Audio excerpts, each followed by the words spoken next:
Saudações a todos, meu nome é La Trindade, esse é o Resenha Oculta e hoje nós vamos falar sobre o Afro-Brazilian Tarot.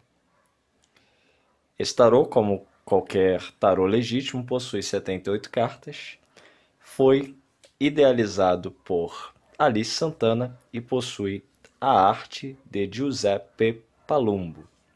Foi publicado pela Lois Carabel no ano de 2014. Esse tarô aqui foi um presente enviado para mim do meu amigo Kieran.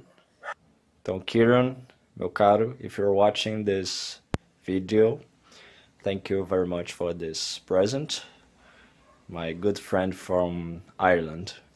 Então, bom, vamos ver o que vem dentro da caixinha aqui.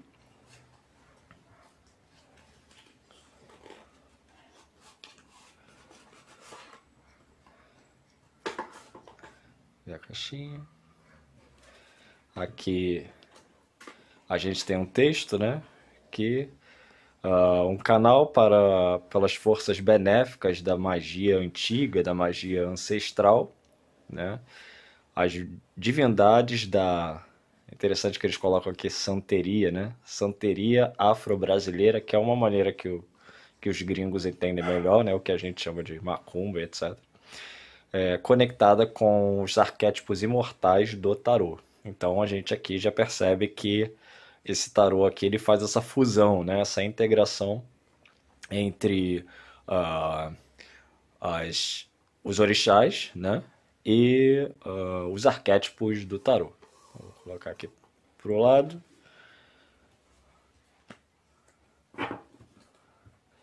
Aqui a gente tem aqueles livretos, né, que sempre acompanham. Aqui as várias línguas, né, a qual esse livreto vem escrito, né? Então, inglês, italiano, espanhol, francês, alemão e português. Esse livreto aqui, ele vem em todas essas línguas, né? Ele vem falando sobre a correlação, né, que foi feita para produzir esse tarô, né, com os orixás e a inspiração na cultura iorubá, né, que eram então muito fiéis às suas raízes, né, africanas, nigerianas ali, mas não apenas nigerianas, mas, né, do povo iorubá como um todo, e que quando foram escravizados, algumas dessas pessoas foram trazidas como escravas para o Brasil, eles trouxeram, né, essas raízes, esse culto, essas práticas religiosas que eles tinham na África, né? E que então aqui na América, né, se desenvolveu no Brasil na forma do candomblé e em Cuba na forma da santeria. E aí ela destaca que, em termos do Haiti, né, o Haiti também sofreu essa influência nigeriana, religiosa e etc., Yorubá, porém lá o aspecto religioso teria tomado um caráter mais obscuro, né? Então teria mais se tornado algo não tão voltado para os aspectos que a santeria e o candomblé se voltaram, né? Segundo a autora aqui do texto. E, bom, com a chegada desses Yorubá aqui no Brasil, né, a gente tem um desenvolvimento dessa religiosidade, né, a mistura com os vários povos que também vieram da África, mas também com os brancos e com os nossos parentes ancestrais vermelhos, né, indígenas. E aí surge toda essa nova forma de religiosidade, né, que é o candomblé aqui que a gente conhece. Então essa é a inspiração principal para a produção desse tarô aqui. Esse texto ele está reproduzido lá no blog, então se você quiser ler, né, esse texto aqui, né, que vem falando sobre essa parte histórica, etc., você pode visitar lá o blog do Resenha Oculta, resenhaoculta.blogspot.com, para ler esse texto em português, ok? Aqui na parte de trás é a parte de trás que acompanha todas as cartas, né? Então aqui a gente tem um Opon, né, que é do Ifá, que é esse tabuleiro aqui, e o Opelé, que é usado no Ifá, então para fazer a divinação, né? Tem aí no canal um vídeo falando sobre o Ifá, já quem tiver interesse, só procurar aí, também vou botar lá no final desse vídeo. E a gente começa com... Aqui na primeira carta, eu tenho alguns outros tarôs do Los Scarabeu, e uma coisa que eu não gosto muito dessa marca, muitas vezes, é porque eles costumam colocar o nome dos arcanos, né, várias vezes aqui e aqui, em todas essas línguas ali que eles produzem, né?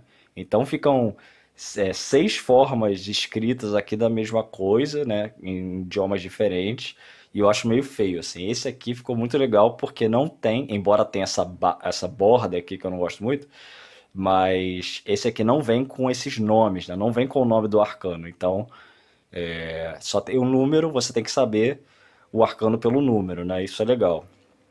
Também estimula a pessoa a aprender os arcanos pelo número.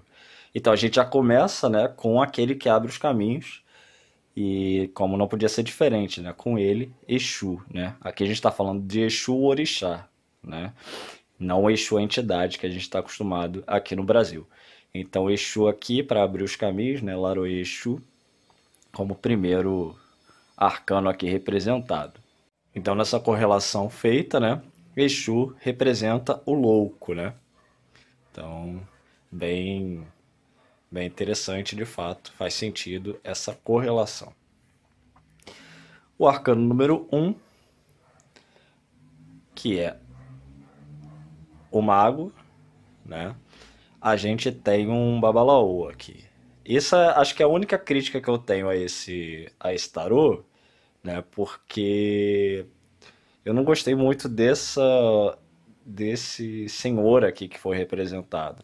Aqui a gente tem, ó, os elementos do Ifá, né? Ele jogando o Opelé aqui, né? Vocês podem ver o Opelé, o Opon Ifá aqui, que é esse tabuleiro onde é jogado, etc. Mas eu não gostei muito porque esse senhor parece mais um oriental para mim, assim, me passou a ideia de um oriental. Eu preferiria que fosse um velho que tivesse um aspecto mais africano mesmo, né? Essa barba assim lisa, etc. Me passou muito, até essa roupa, me passou muito a ideia de um oriental. Mas enfim, a arte é muito bela, né? Como vocês podem ver.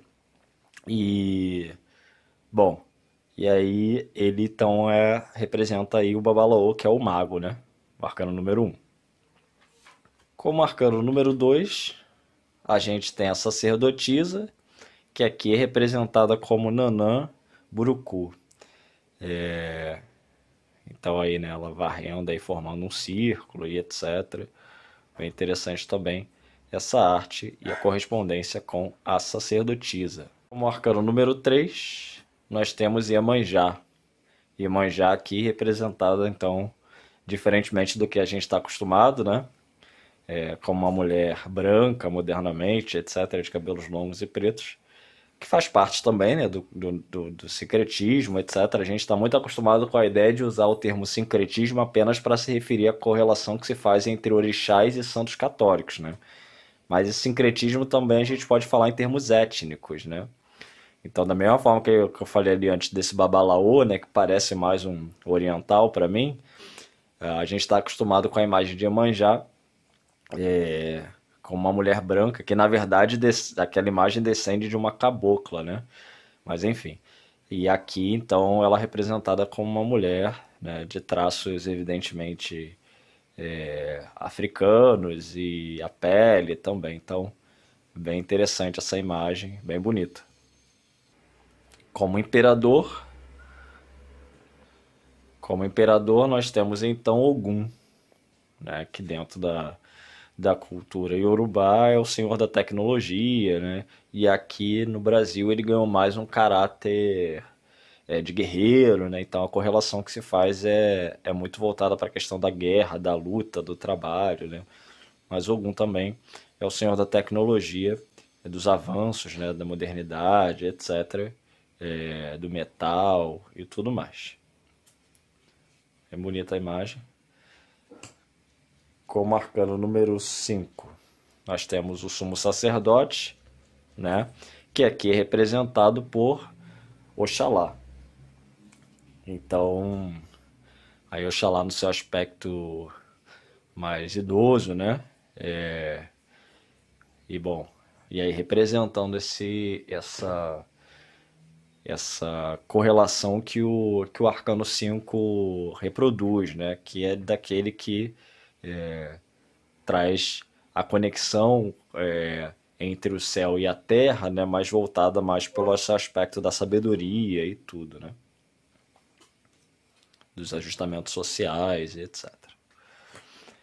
Arcano número 6, né, a gente tem os enamorados no tarô, né, convencional, a gente tem aqui Oxóssi, né, dentro da religiosidade brasileira, sendo o orixá relacionado à caça, né? Então ele aí com seu arco e flecha, etc. E é muito comum também, falando dessa questão sincrética, né, étnica, ver Oxóssi sendo representado como um índio, né?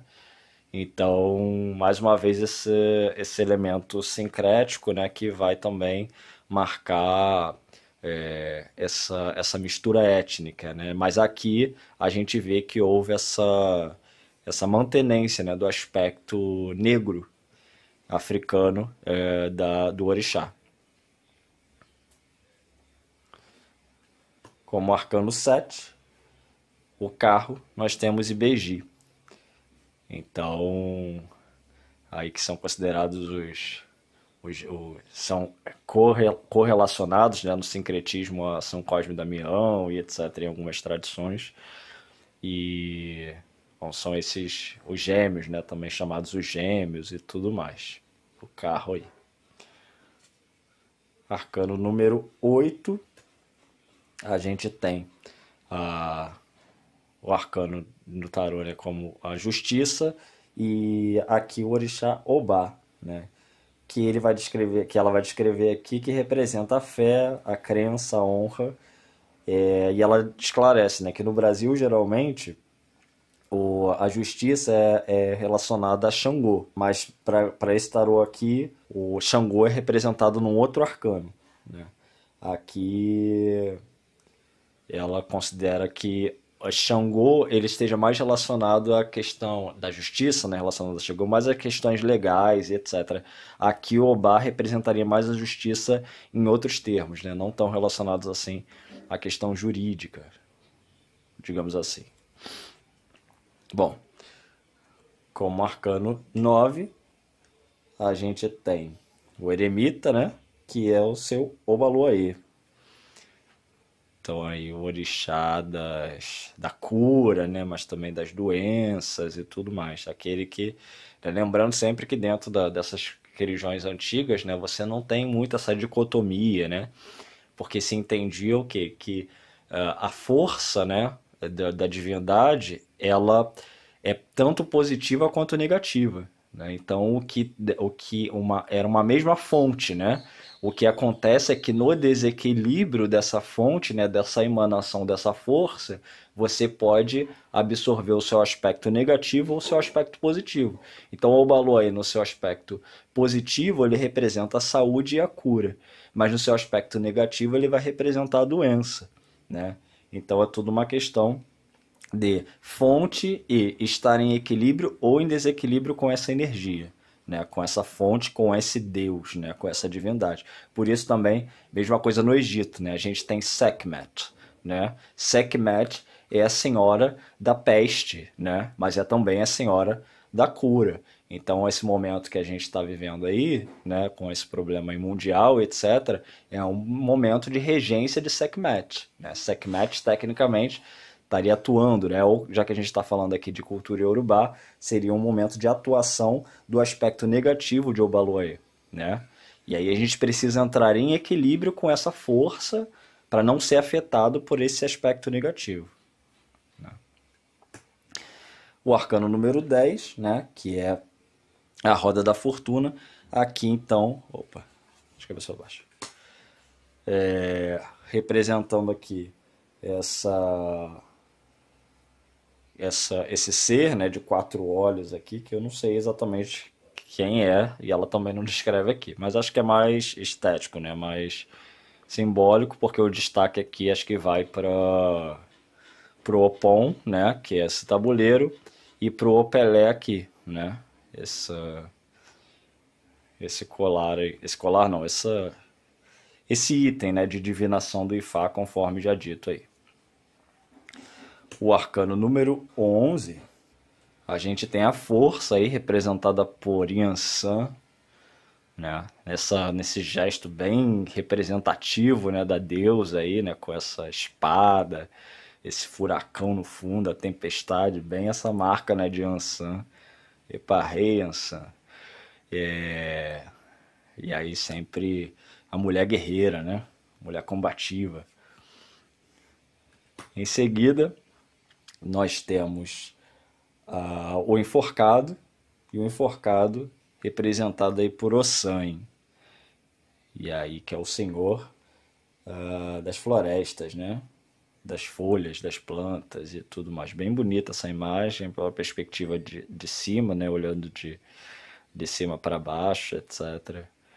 Bem interessante também. Vocês vão reparar que isso aqui também há de se levar em consideração muito a arte, né? Assim, em termos apreciativos, né? Digamos assim. Não tanto a questão. Quer dizer, você vai ter que decidir ali, né? Porque o arcano 12, se você for reparar o enforcado, né? Qual seria a relação, né, com o sangue? É difícil, pelo menos para mim, traçar uma relação entre o sangue e o enforcado. Talvez porque eu não conheça tanto sobre a cultura iorubá, mas talvez ela tenha explicações para essa conexão aí. De qualquer forma, a estética, né, a arte é bem bonita do arcano aí. Aqui no arcano 13, né, que a gente tem a morte, aí representada por um indivíduo, né, recebendo Egum, né, o espírito do morto, etc. Egum, então, considerado ancestral, né, aquele que é o ancestral e etc. O arcano 14, que é a temperança, então aí representado por Oxumaré. Bem bonito esse arco-íris aqui, né, aquele orixá que costumeiramente também é representado com cobras, né, e tudo mais. Bem bonitão aí. O arcano 15, o diabo. E aí a gente já vê a questão do sincretismo, né? Esse arcano aqui, né? Esse homem mulato com chapéu, né? Cartola e capa e o tridente, a gente já vê o aspecto sincrético da coisa. Aqui, provavelmente, ela quis dar a ideia de Exu, né? Embora no texto ela não coloque dessa forma, coloca simplesmente como diabo. Mas aqui a gente provavelmente já está falando de Exu a entidade, né? Coisa do tridente e tudo que é essa coisa sincrética, né? O arcano 16, a gente tem a torre, né? E o Irokô. Então aí uma mulher, né, com um bode levando as oferendas e tudo pro pé da árvore. É legal também. Arcano 17, a gente tem a estrela Oxum, bem lindona, como sempre, né? Se olhando no espelho e tudo. As cores marcantes do amarelo, uma mulher elegante. Bem linda a imagem. Como Oxum é, né? Sempre linda. A lua, aqui representada por Euá, né? O orixá que representa a pureza e a proteção da natureza, né? Então lá dentro da água ali com as duas montanhas ao fundo, fazendo essa referência também aquelas torres, né, que a gente vê no tarô e no arcano tradicional, né? Arcano 19, a gente tem o Sol, que é o Lorum, né, que representa então a vitalidade e a energia universal. E é bem legal essa imagem também.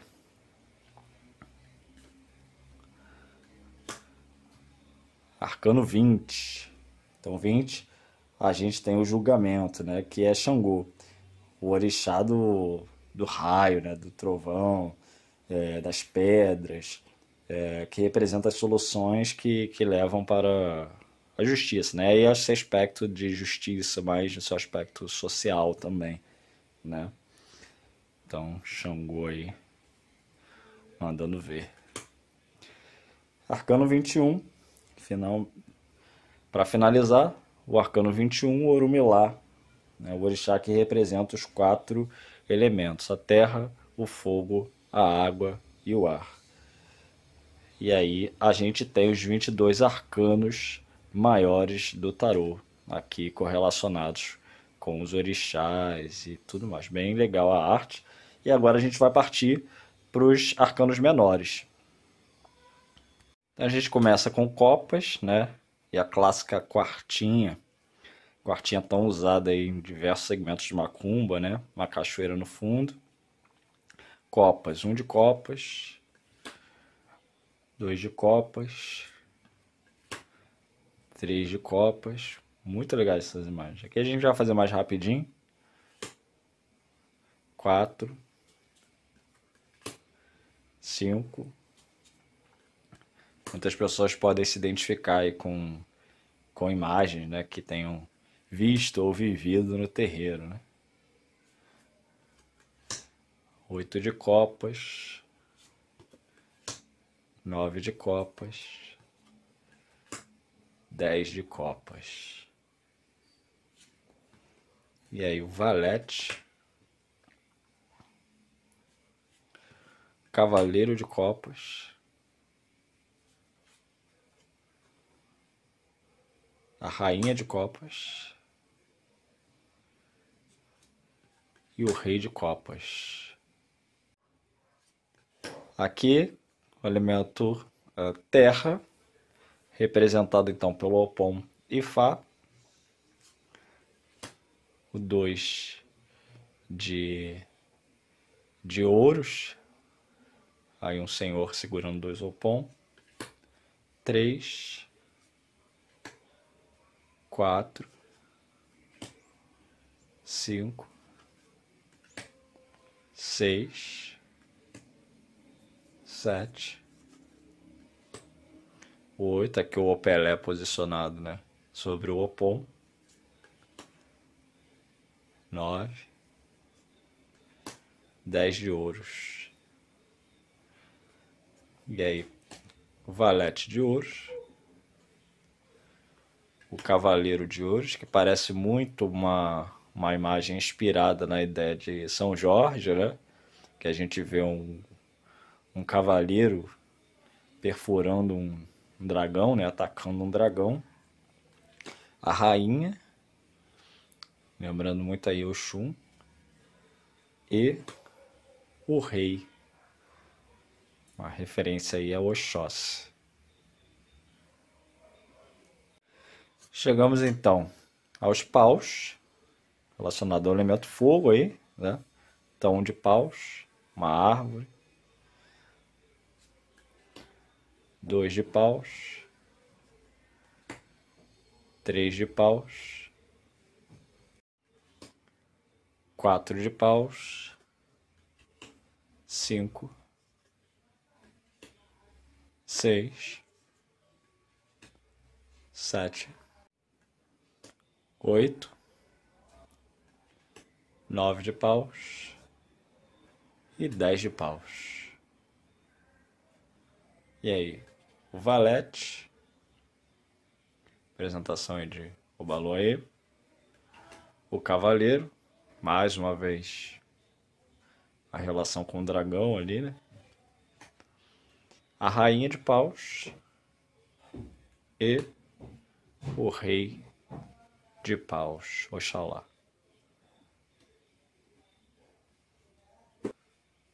E por fim, espadas, relacionado aí ao elemento ar, né? Então, 1 de espadas, 2 de espadas, 3 de espadas, 4 de espadas, 5, 6, 7, 8, 9, 10, valete de espadas, cavaleiro de espadas, mais uma vez, cavaleiro matando o dragão, a rainha de espadas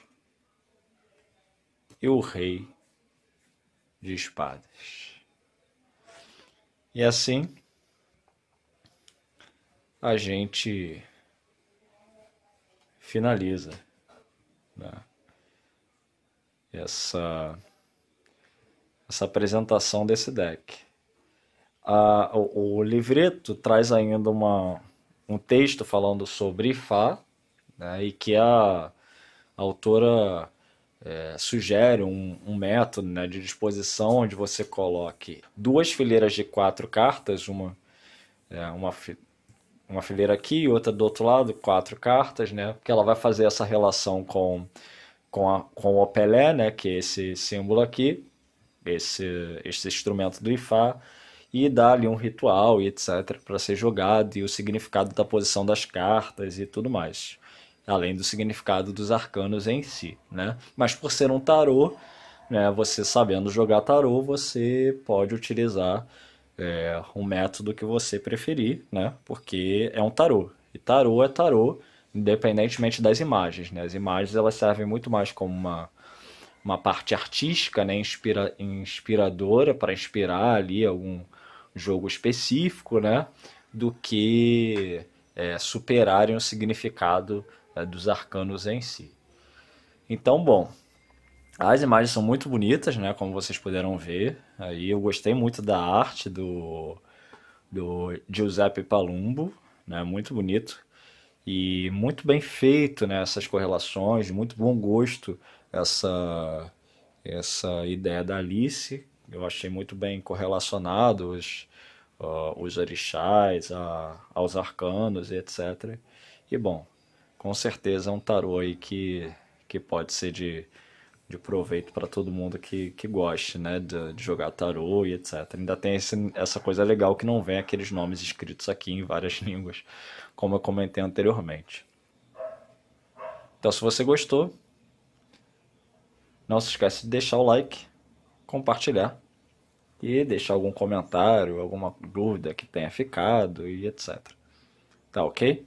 Muito obrigado pela sua atenção até aqui e até a próxima.